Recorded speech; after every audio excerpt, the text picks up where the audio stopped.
Donc, pour ceux qui nous visitent, on a beaucoup de visiteurs, on a beaucoup de gens qui se joignent à nous pour, entre autres, la période estivale et qui ne me connaissent pas. Mon nom, c'est Patrick Auger. Je suis un des pasteurs ici à l'Église. Et puis, ce matin, nous poursuivons dans la série qu'on a intitulée, c'est la série sur Jacques. Donc, la lettre que Jacques a écrite à des chrétiens au 1er siècle. Et puis, nous, on l'a intitulée, regardez juste en dessous, « Montre-moi comment tu vis et je te dirai en quoi tu crois ». Et la lettre de Jacques est vraiment précise à ce niveau-là. Elle est très pratico-pratique. Effectivement, la manière qu'on vit va certainement démontrer en quoi on croit. Et ce matin, plus précisément, nous serons dans le chapitre 4, les versets 1 à 12. Et cette série-là, je l'ai intitulée « Quand j'ai plus d'importance que Dieu ».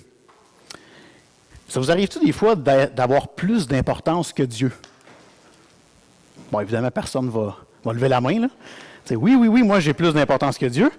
Mais pour vous mettre dans le bain ce matin, j'ai décidé de commencer avec une petite histoire. Donc, si ça ne vous dérange pas, je vais vous raconter une histoire pour commencer.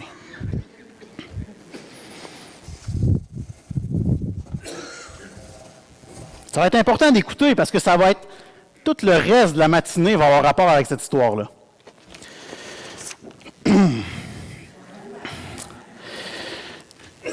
Évidemment, je ne vous raconte pas l'histoire de la Reine des Neiges, c'est le seul carton que j'ai trouvé pour cacher ce que j'ai en arrière. Donc, ça n'a pas rapport. Mais écoutez bien, parce que le reste a rapport. Jeanne et Jean viennent de se marier. Jean a un emploi correct qui lui procure un salaire relativement modeste. Jeanne voudrait habiter une maison aussi belle que celle des autres jeunes couples de l'Église. Jean désire le dernier modèle de voiture. Jeanne souhaite des beaux meubles et des appareils ménagers dignes de ce nom. Certaines de ces choses doivent être achetées à crédit. Le salaire de Jean suffit à peine pour supporter ses charges.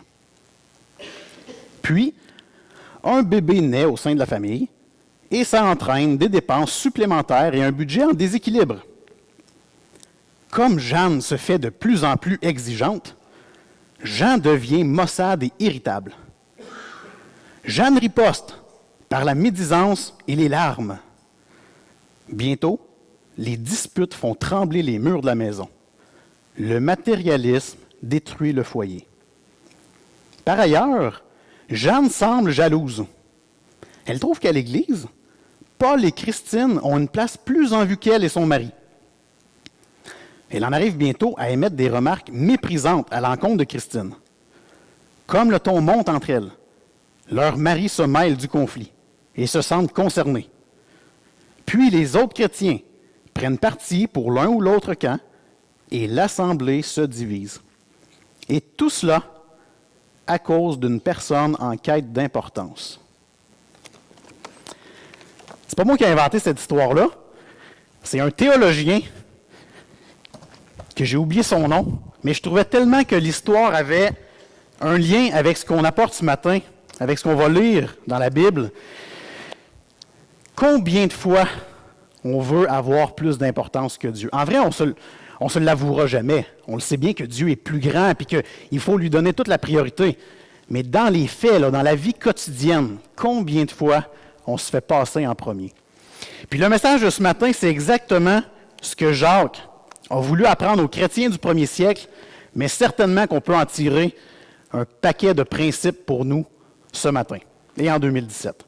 Donc, tournez avec moi dans la lettre de Jacques, le chapitre 4, et on va lire les versets 1 à 12. Si jamais ici, il y a des gens qui n'ont pas de Bible en ce moment, juste levez la main. On a des placeurs à l'arrière et ont des Bibles qui sont déjà ouvertes à Jacques 4, puis on va vous la remettre. Puis si vous n'en avez pas du tout de Bible, on vous la donne. Donc, gênez-vous pas là, pour lever la main, puis Marguerite ou Jean-Paul va vous les remettre.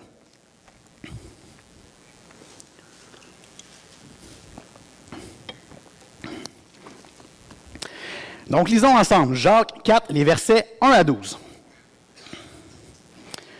D'où viennent les luttes et d'où viennent les querelles parmi vous?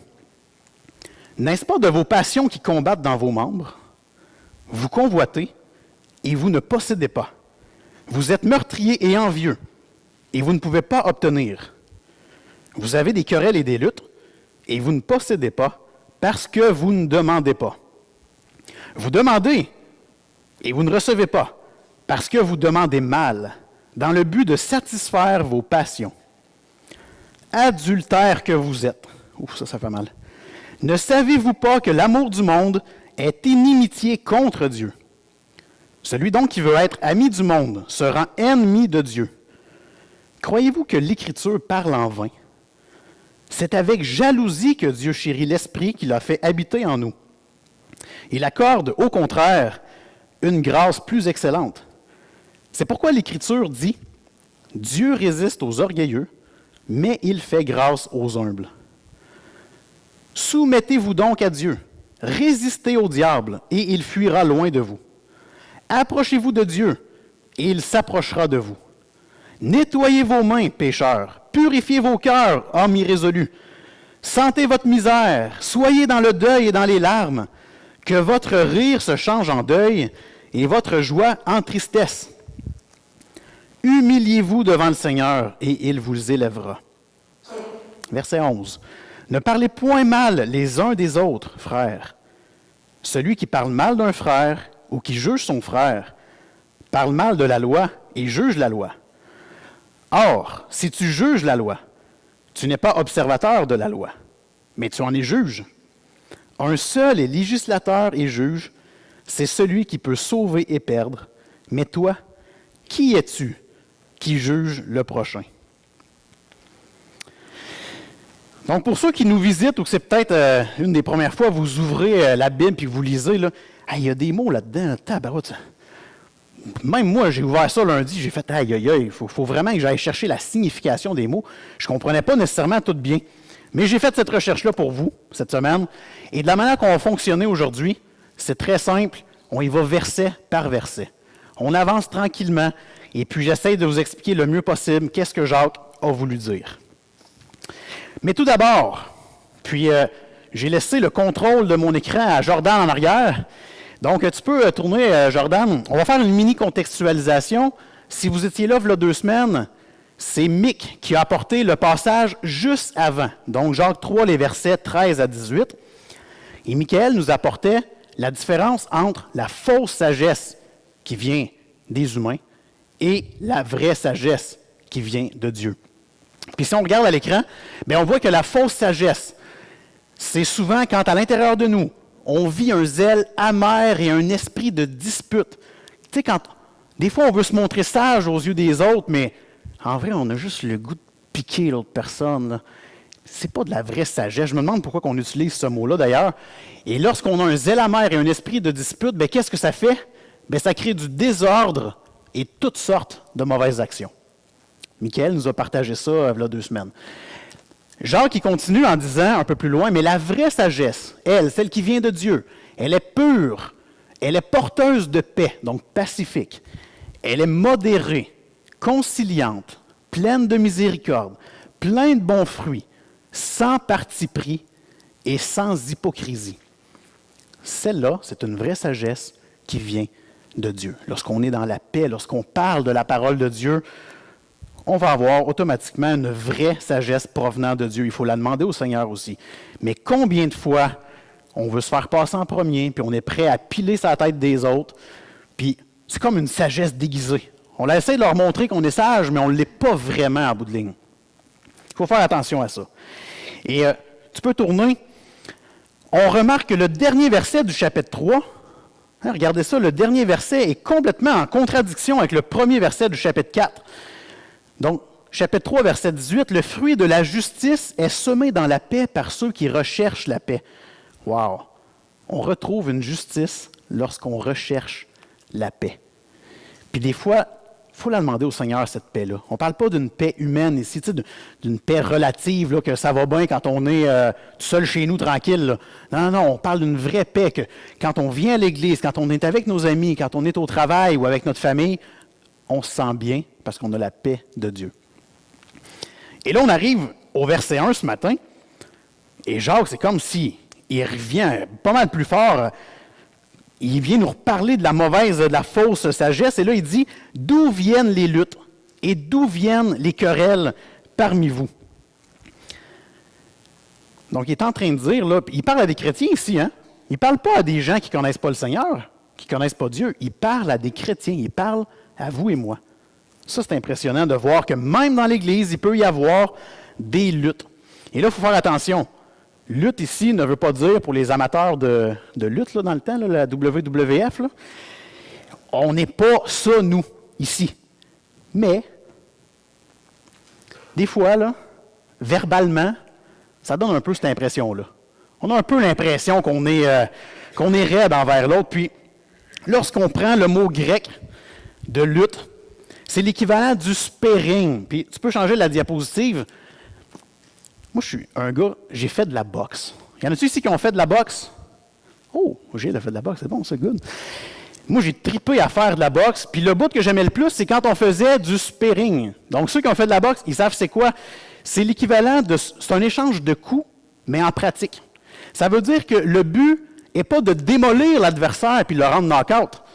Le but, c'est juste de pratiquer nos mouvements puis toucher l'adversaire à des endroits stratégiques, comme on voit à l'écran. Le gars, il vise la tempe ici, il ne veut pas y faire mal, il y a un casque en plus. Là. Mais il sait qu'un jour, il va se battre pour vrai, puis c'est là qu'il va falloir qu'il frappe s'il veut mettre la personne KO. Et puis, la lutte ici que Jacques parle, là, c'est la même chose. C'est un échange de coups verbal, et plus on se pratique, mieux on devient bon. Plus on est meilleur. Plus on se pratique à échanger des coups au niveau verbal avec les autres, meilleur on va être. C'est triste, parce que c'est un meilleur, mais dans le mauvais sens. On va être meilleur à échanger des mauvais coups. Ça ne tente pas, ça. Donc, le but là-dedans, là, puis il faut vraiment le retenir, quand Jacques il dit là, qu'il y a plein de luttes puis plein de querelles entre nous, là, on ne veut pas démolir l'autre personne en face de nous, l'autre chrétien. On veut juste le piquer, là, là, pour que ça fait donc bien du bien d'y avoir dit ça en pleine face, là, puis on se sent bien, mais c'est pas un bon bien, là, c'est le bon bien de la fausse sagesse, si on compare. Là. Donc, il n'y a vraiment rien de bon là-dedans. On veut atteindre sans détruire complètement. Juste un petit peu. Juste là, et qu'on se sent bien quand on a dit quelque chose, il vivra avec ça pour le reste de la semaine. Ça vous arrive-tu des fois, ça? Et là, il poursuit au verset 2. Il dit, vous convoitez et vous ne possédez pas, vous êtes meurtriers et envieux. On n'est pas meurtriers. On n'est pas des vrais meurtriers. Mais si on compare au niveau verbal, on n'est pas en train de tuer quelqu'un, mais on est en train de tuer quelque chose. On est en train de tuer des relations. Nous sommes des tueurs de relations lorsqu'on agit en ayant des luttes puis des querelles les uns les autres. Nous tuons les relations.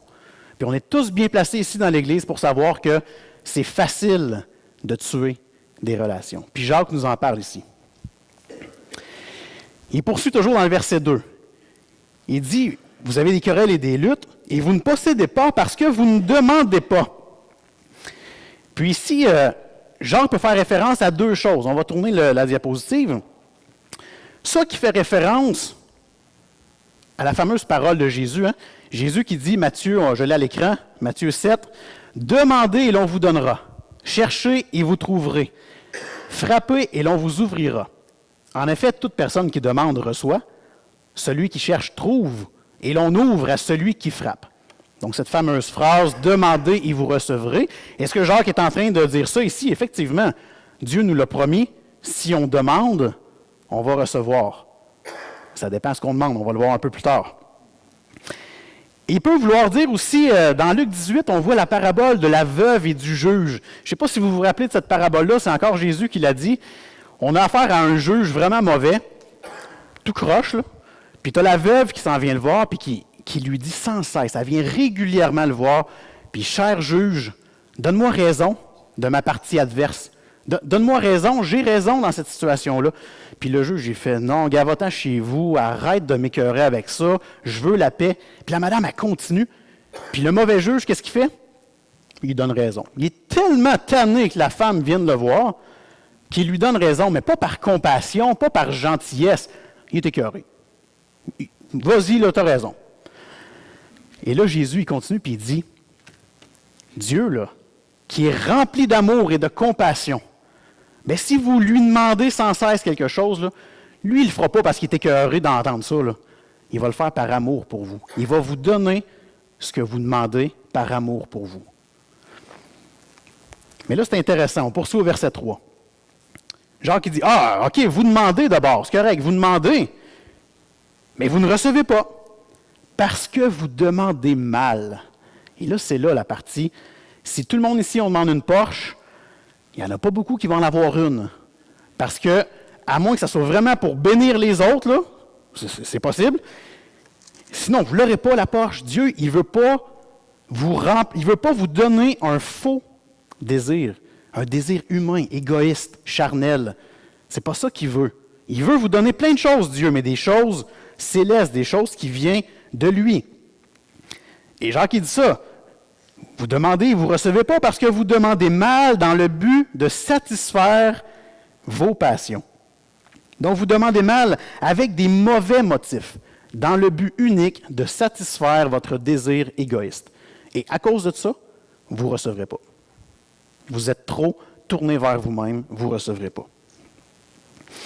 Quand on lit Psaume 37,4, « Fais de l'Éternel tes délices, et il te donnera ce que ton cœur désire. » Bien, ça ne veut pas dire qu'on demande quelque chose, je veux la belle maison, hein, comme Jeanne tantôt là, dans l'histoire. Moi, je veux la belle maison comme les autres jeunes couples de l'Église. Ça ne veut pas dire qu'il va nous le donner. Mais si tu fais de l'Éternel tes délices, si tu le fais passer en priorité dans ta vie, il va te donner ce que ton cœur désire, parce que ce que ton cœur désire, c'est ce que l'Éternel veut. C'est une roue qui tourne. Lorsqu'on fait passer Dieu en priorité, nos désirs, nos besoins deviennent célestes, et c'est évident que le Seigneur va nous le donner rendu là. C'est ça qui est intéressant. Il ne nous donnera pas des choses pour satisfaire notre égoïsme, il va nous donner des choses pour que lui soit heureux là-dedans, lui soit glorifié là-dedans. Par exemple, on voyait ce que Mick a apporté au niveau de la sagesse. On peut demander la bonne sagesse venant de Dieu. Ça, là, si on le demande, là, Dieu va nous la donner. Il faut mettre des efforts, il faut porter du fruit, il faut être... les qualités qu'on a, il faut les développer, il faut demander au Seigneur qu'il nous donne tous ces dons-là, ces compétences-là, pour être sage, pour être pacifique, pour être conciliant, rempli de compassion. Mais si on demande au Seigneur une sagesse ou une intelligence qui vient de lui, il va nous le donner. Peut-être pas demain, peut-être pas après-demain, ça va arriver un jour. Bref, les versets 1 à 3, on peut tourner. On voit que la fondation biblique des 3 premiers versets, c'est Exode 20, 17, c'est en gros le 10e commandement. Le 10e commandement que Dieu a donné à son peuple dans l'Ancien Testament, avant Jésus. Je vous l'ai mis à l'écran. « Tu ne convoiteras pas la maison de ton prochain.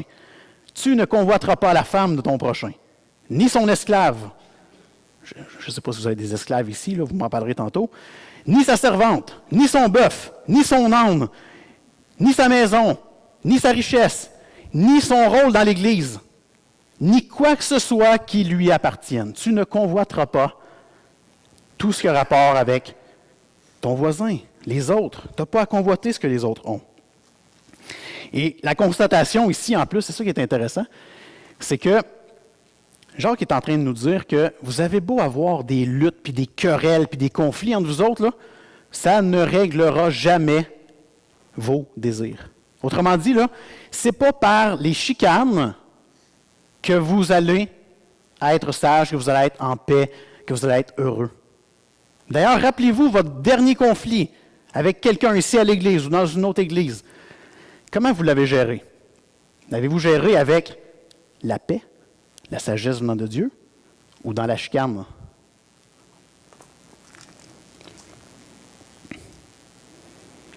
Poursuivons. On regarde maintenant au verset 4.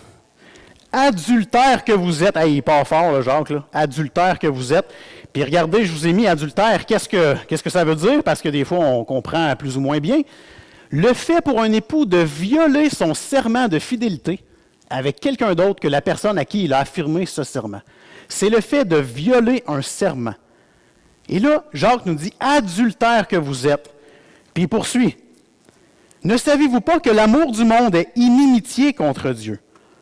Tu ne peux pas aimer les choses du monde. Attention, il faut faire la différence. Le monde, là, dans la Bible, ça veut dire plusieurs choses. Mais ici, c'est le système du monde. Tu ne peux pas aimer la richesse, le matérialisme, toutes ces choses-là, en même temps qu'aimer Dieu. Tu ne peux pas marcher dans le mal puis marcher dans le bien en même temps. Trop souvent, là, des chrétiens sont sur la ligne, là, puis on se promène comme ça, puis un petit peu dans le bien, un petit peu dans le mal. C'est donc bien le fun de se promener d'un bord ou de l'autre.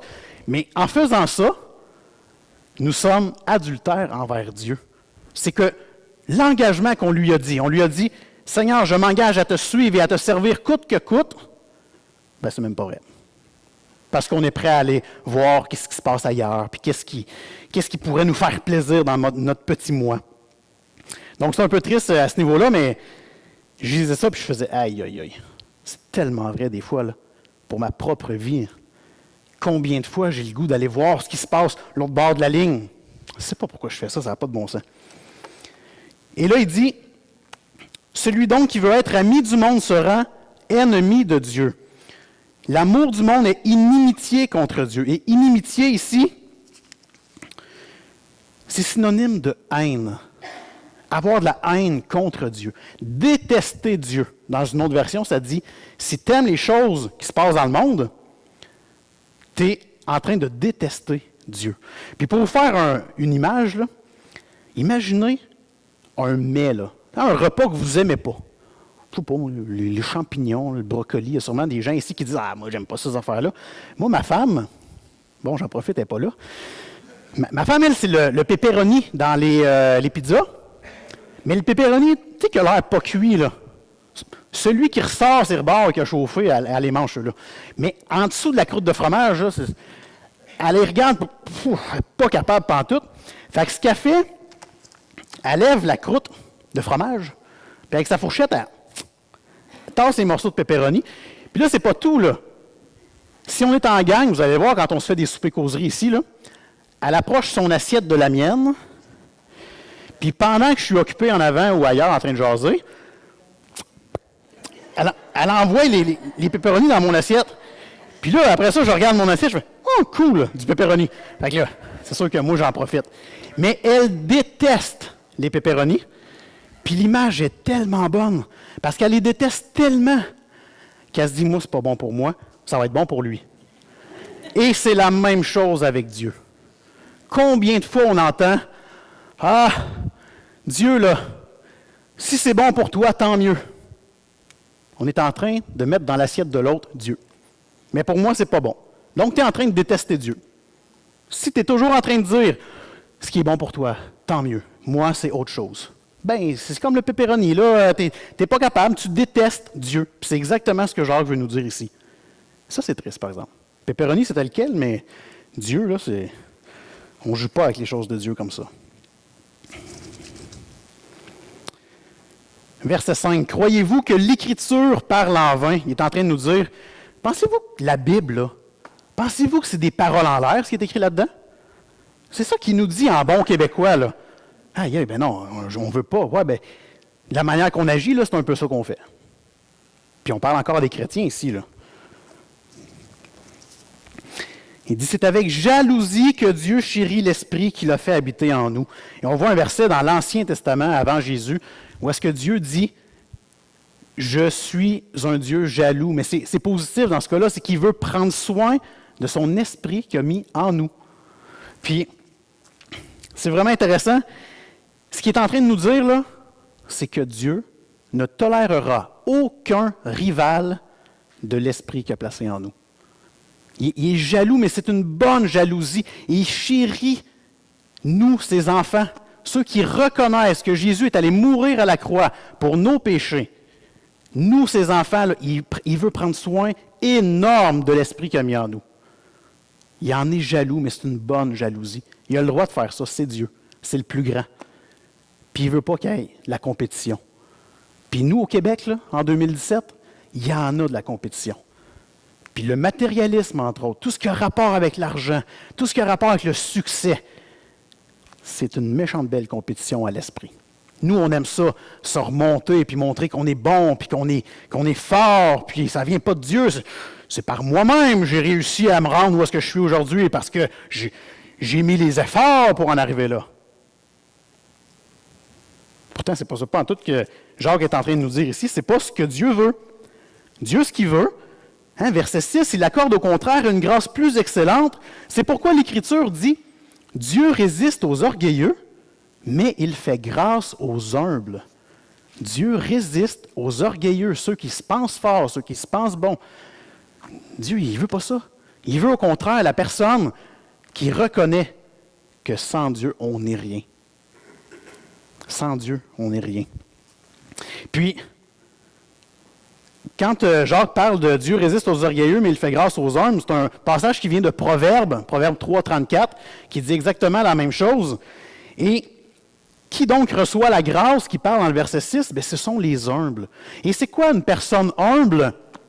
Une personne humble, c'est une personne qui a conscience de ses limites, de ses faiblesses, et qui le manifeste par une attitude volontairement modeste et effacée. C'est une personne qui ne se vante pas d'être la meilleure. C'est une personne que quand il arrive dans sa vie des bons coups, bien, elle s'en va à genoux devant Dieu, puis elle fait « Merci Seigneur, parce que c'est grâce à toi, tu m'as donné les dons, les compétences. Je te remercie pour ça. » Puis c'est une personne que quand elle vit des échecs, puis elle échoue dans quelque chose, bien, elle s'en va devant Dieu, puis elle fait « C'est dur Seigneur, mais merci, parce que je sais que par cet échec-là, tu me fais grandir. Puis tu me fais grandir au point que je vais peut-être pouvoir aider les autres après. » Ça, c'est une personne humble. Et c'est exactement la personne que Jacques parle ici. C'est la personne qui va mériter la grâce de Dieu. On a une parabole aussi que j'ai vue dans Luc, la parabole du pharisien et du collecteur d'impôts. Je ne sais pas si ça vous dit quelque chose. On a le pharisien, tu sais, il prie en lui-même. On va mettre un peu de théâtre. Il prie en lui-même. « Ah, Seigneur, merci de m'avoir fait comme je suis. Merci d'avoir fait de moi quelqu'un de différent. Quelqu'un qui n'est pas comme ces meurtriers-là, puis comme ces outrageux, là, les ravisseurs, les pas gentils, ou même comme ce collecteur d'impôts qui est là. Merci Seigneur de m'avoir fait comme je suis. Je jeûne 2 fois par semaine, plus que ce que la loi demandait à cette époque-là. Je donne mon offrande, beaucoup plus que ce que tu demandes en plus. Merci Seigneur. » Et là, on a le collecteur d'impôts qui est ici, puis il n'ose même pas regarder au ciel en priant, tellement qu'il est très humble. Là. Puis il fait « Seigneur Dieu, je te demande vraiment, aie pitié de moi. Je suis un pécheur. » Puis là, tu as Jésus qui dit, entre les deux, là, c'est lui qui s'en va chez lui justifié. C'est lui que je veux dans ma maison. C'est celui-là qui reconnaît que sans Dieu, il n'y a rien. Lui, là, il va venir parce que tous ceux qui s'élèvent seront rabaissés, c'est Jésus qui dit ça, et tous ceux qui sont abaissés seront élevés par Dieu notre Père. Donc, c'est vraiment la personne humble. C'est dur à faire pour nous au Québec parce que la compétition, c'est féroce. On vit dans un système économique où est-ce qu'on est toujours en train de se comparer au niveau de notre portefeuille, puis on donne un statut aux gens. Moi-même, je peux être ici en ce moment, puis je fais ça. Ah, lui est docteur, lui, ça va bien, lui, il fait telle affaire. Puis je peux tout catégoriser les gens comme ça, alors que Dieu ne nous catégorise pas du tout de même. Il regarde notre cœur, puis il veut la personne humble devant lui. Jacques, il poursuit dans le verset 7, puis il dit vraiment, comment qu'on fait d'abord pour être humble? Puis dans le verset 7, il commence en disant, « Soumettez-vous donc à Dieu. » Aïe, aïe, aïe, soumettez-vous donc à Dieu. Le verbe « soumettre » au Québec, c'est contre-culturel. On a peur de ce mot-là. Il n'y a pas question que je me soumette à quelqu'un. Qu'est-ce que c'est ça, cette affaire-là? Mais prenez-le d'un autre sens. Parce que la réalité, c'est ça. C'est la parole de Dieu, puis Dieu nous demande de se soumettre à lui. Mais pour mieux comprendre, en 2017, au Québec, à Shawinigan, ayez l'image que vous devez administrer vos vies sous l'autorité de Dieu. Donc, on a un rôle à jouer. Mais en bout de ligne, c'est Dieu qui nous protège. On est sous la main protectrice de Dieu. C'est ce qu'il veut. Il nous donne beaucoup de possibilités pour administrer nos vies, mais c'est lui qui contrôle en bout de ligne, et c'est bien mieux comme ça. Puis il poursuit, et versets 8 et 9, c'est vraiment les plus durs, ils font mal quand on ne les comprend pas bien. Il commence, puis là il dit « Sentez votre misère, soyez dans le deuil et dans les larmes, que votre rire se change en deuil, votre joie en tristesse. » Hey, on dirait que Jacques il veut qu'on soit triste. Mais en vrai, ce qu'il veut ici, c'est qu'on reconnaisse qu'on n'est pas parfait. On reconnaisse qu'on a besoin d'un sauveur. On n'est rien. Tout le monde ici a fait du mal à quelque part. Et parce qu'on a fait du mal, on est loin de Dieu qui a fait juste le bien. Et cette espèce de chemin entre, là, on ne peut pas se rendre à Dieu comme ça si on a fait du mal puis lui a fait du bien. Il y a de quoi qui clash, il y a de quoi qui ne marche pas. Puis Dieu a dit, je vais envoyer une seule façon. Il y a un seul remède. Il y a une seule façon pour que ces gens-là, nous, on puisse aller à Dieu. C'est en croyant en Jésus, son Fils, qui est allé mourir à la croix pour tout le mal qu'on a fait. Et si vous croyez ce matin, je sais il y a beaucoup de visiteurs ce matin, peut-être que vous n'avez jamais fait le pas de demander à Dieu de prendre soin de votre vie. Peut-être que ça n'a jamais été fait. Faites-le ce matin. Reconnaissez que vous êtes dans l'erreur. Reconnaissez que Jésus a tout payé à la croix et que grâce à ça, Dieu nous accepte avec lui pour toujours. Puis, c'est le plus beau pas que vous pouvez faire, c'est le pas le plus humble que vous pouvez faire ce matin, c'est de faire comme le collecteur d'impôts puis reconnaître qu'on a besoin de la grâce de Dieu dans nos vies. On a besoin de lui pour nous transformer, pour nous changer. Puis moi, c'est en 2001 que j'ai fait ce pas-là. Puis je sais ici que les gens, il y en a que ça fait 30 ans, il y en a que ça fait 20 ans, puis il y en a que ce n'est pas encore fait. Je vous encourage. Moi, je ne suis pas ici pour vous apporter juste la parole de Dieu, mais je prie ardemment pour que les visiteurs fassent « Oh, j'ai un choix à faire un matin, moi, là. Est-ce que je remets ma vie à Jésus ou je la garde? Est-ce que je suis comme le pharisien qui, ben non, je suis une bonne personne, je fais bien les choses, ou comme le collecteur d'impôts qui est capable de se mettre à genoux et de reconnaître qu'on a besoin de Jésus dans notre vie?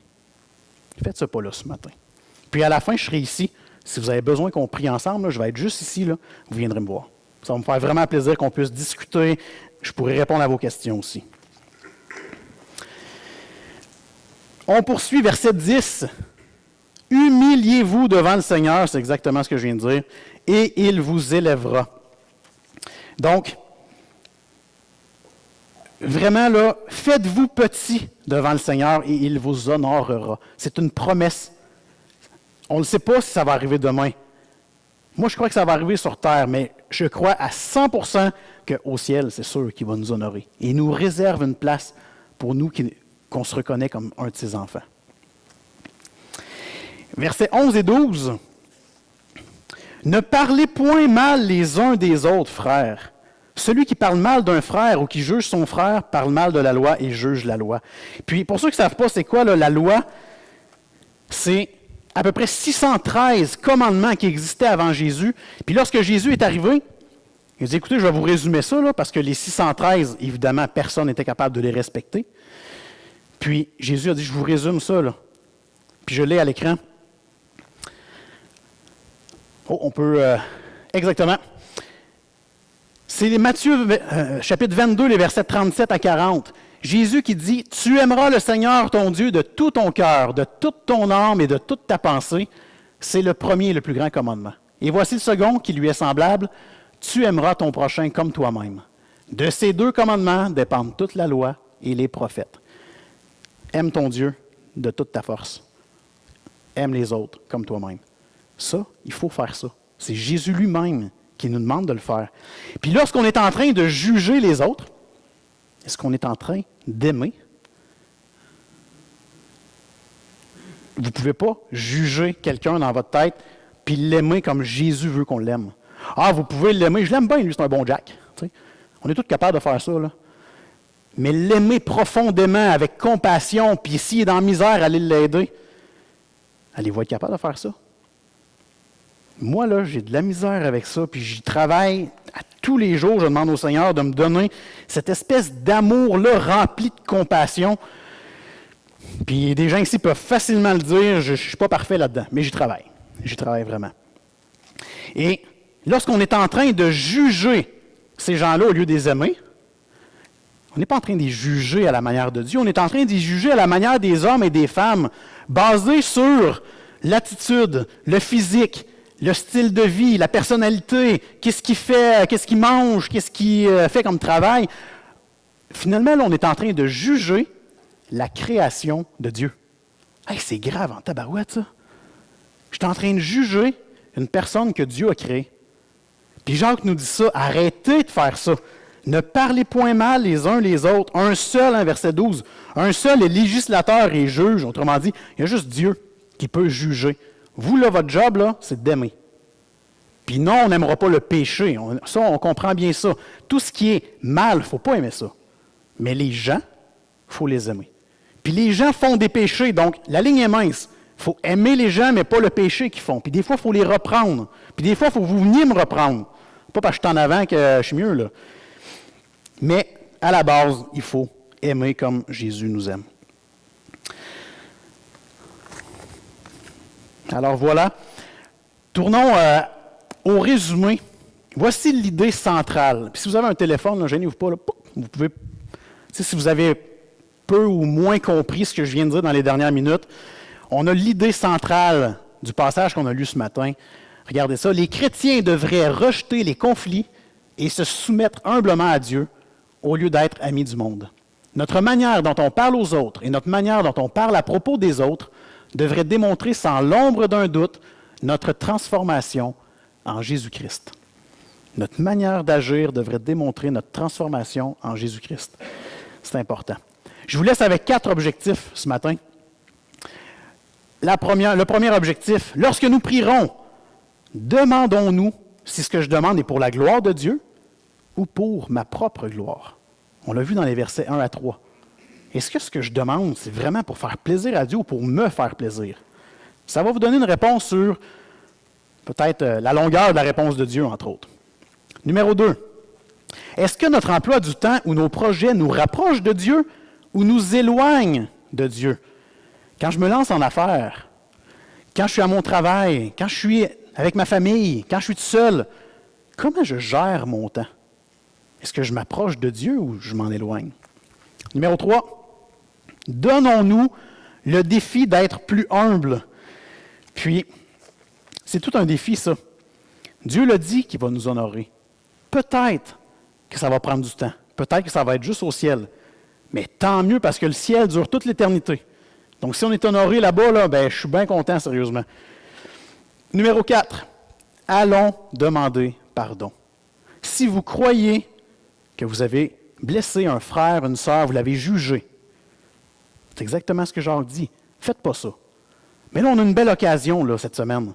Allez demander pardon.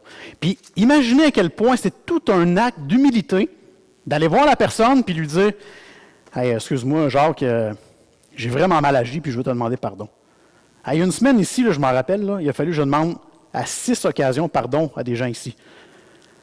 Rendu à 6e, là, j'ai comme fait « Tabarouette, je suis vraiment tout croche, moi, ça n'a pas de bon sens. » Mais c'est tellement un acte d'humilité parce qu'un coup que c'est fait, et qu'on se sent bien, on a vraiment l'impression qu'on est en règle avec Dieu. Donc, allons demander pardon, et si vous le faites, ce qui est merveilleux, c'est que vous allez avoir répondu au 4e défi, mais en même temps au 3e, parce que vous allez avoir été plus humble. Donc, cette semaine, priez que le Seigneur vous donne des occasions de montrer votre transformation en Jésus-Christ. On va prier. Grand Dieu, que ta parole ne s'éloigne pas de notre bouche, que ta parole ne s'éloigne pas de notre cœur, Seigneur. Aide-nous à l'aimer, à la comprendre, à la saisir, à la pratiquer. On a une belle semaine, Seigneur Dieu, pour mettre en application ce qu'on a vu ce matin. Seigneur Dieu, s'il y a des gens ici qui se demandent comment être en règle avec toi, parle-leur. Offre-leur ton pardon. Montre-leur à quel point ton Fils Jésus a tout payé. On n'a plus à vivre avec le doute, la honte, la culpabilité. Non, c'est fini. Jésus a tout payé. Et en plus, il est ressuscité. En plus, il nous donne ton esprit qui habite en nous. C'est lui-même qui le dit. Il donne le consolateur, celui qui vient mettre un baume, celui qui vient enlever complètement nos blessures. Merci, grand Dieu, pour ta puissance. Et rappelle-nous d'être, entre autres, comme ce collecteur d'impôts qui était mal vu de la société, mais que pour toi, c'était lui que tu voulais dans ta maison. On doit être pareil, Seigneur, être humble. Merci pour ta grâce parmi nous. Merci pour le bon temps qu'on a eu ce matin. Et on sait que la semaine qui s'en vient va être pour ta gloire. Au nom de Jésus. Amen.